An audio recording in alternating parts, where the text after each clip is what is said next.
Ce qui est laid peut être beau. Ce qui est joli, jamais.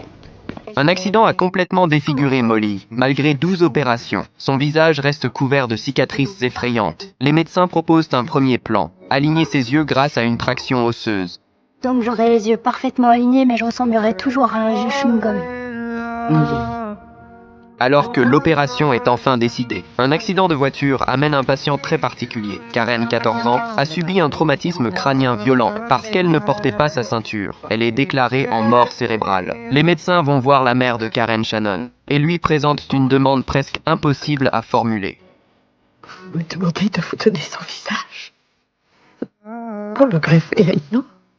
Cette jeune fille a vu tous ses rêves brisés suite à son accident. Vous lui offririez une chance de... Non.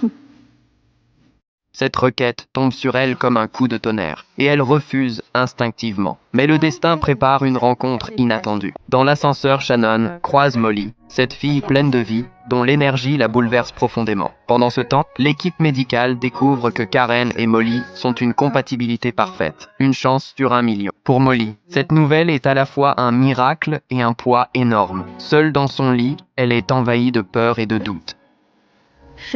Je sais pas comment accepter un truc pareil. Le visage de quelqu'un d'autre. L'identité de quelqu'un d'autre. Molly. Aujourd'hui, la seule chose que les gens voient de toi, c'est ton visage. Cette intervention va changer tout ça. Ce que tout le monde pourra voir, ce n'est pas ton nouveau visage. Mais ce qu'il y a derrière ce visage depuis toujours.